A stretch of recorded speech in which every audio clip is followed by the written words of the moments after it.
Today was a very interesting training session. Recently, I've been breaking up my program to be kind of strength training based and then Olympic lifting / strongman based. So, this is actually day 3 of my program. Day 3 is pretty much work up to a single clean and jerk that is over 90% of my max. So, that's about 270. Last week, I hit 264 for the heaviest single, and I was pretty greedy last week and tried for 297, which would have been a PR for me. So this week, I decided to stay pretty conservative and just do a little bit better than the previous week. I do plan to add at least 5 pounds to the bar next week for 285 for my singles. So if I go heavy on the clean and jerk for a single, I'll do volume on the other variation. So today was volume for snatch, which is 3x3 at about 80-ish%, I would say. I've been progressively overloading the volume work.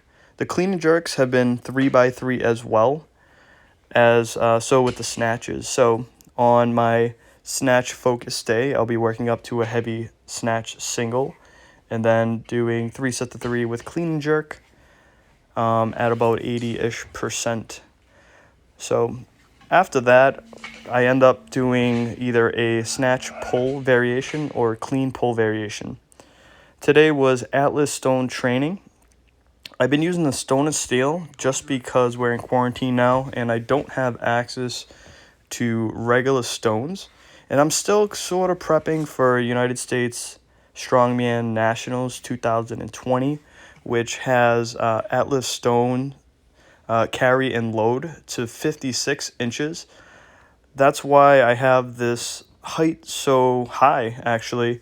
And it's quite the challenge. The previous weeks have been extremely challenging trying to get that stone over the bar.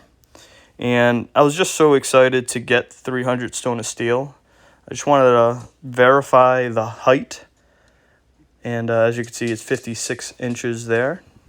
Give or take, about a half an inch or so for my thumb. And I go ahead and disassemble the stone too as well.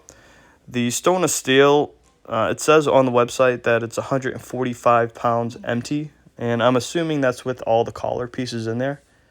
And in a few moments, I go ahead and disassemble it and show you kind of, I have 3 45s in there and 2 10-pound plates, which equal, about 300 pounds if the Stone of Steel was 145 pounds.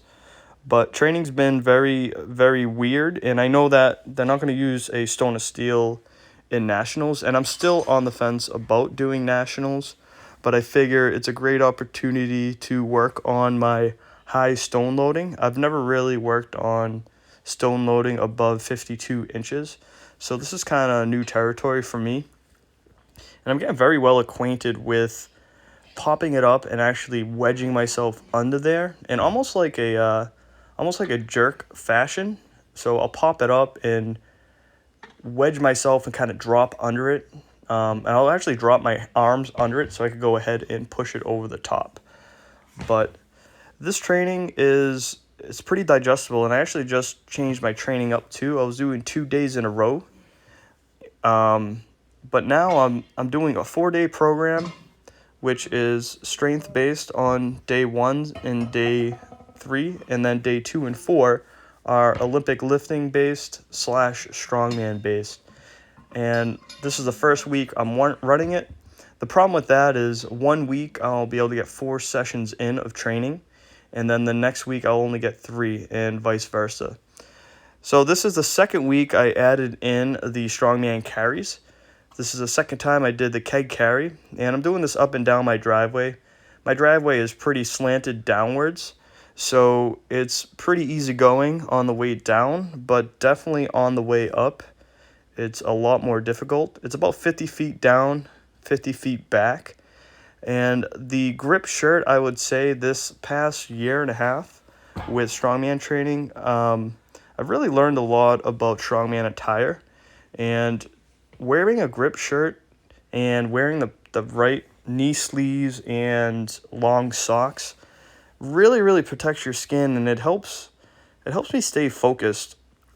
If if I'm in pain, like, that fucks with me big time.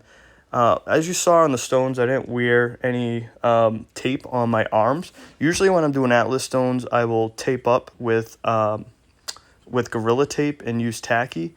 Man, does it help.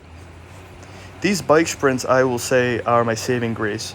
How specific can you get with strongman training without actually doing strongman training? All of my bike sprint training is literally for 1 minute. That's it. What I'll do is I'll pick it up to about a 60 to 65% as hard as I can pace. And as I get closer to that minute, and usually in strongman training, in strongman shows, you only have 1 minute to go balls to the wall, get as many reps as you can, go as fast as you can. So I usually do bike training at least once a week in replace for my medleys to build up the cardiovascular endurance to handle a minute's worth of work. And I will say these, although I do these every week, these can leave me nauseous, tired. Sometimes I'll get headaches because the lactic acid just does not clear out of your system. And once you're already tired and you're pushing as hard as you can for the last 10 to 5 seconds, man, does it beat you up.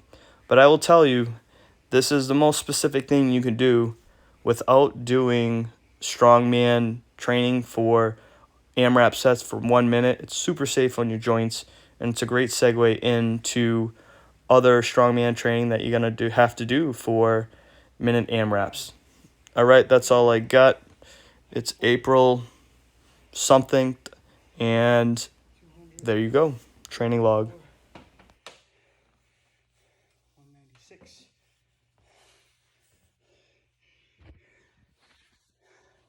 That's it.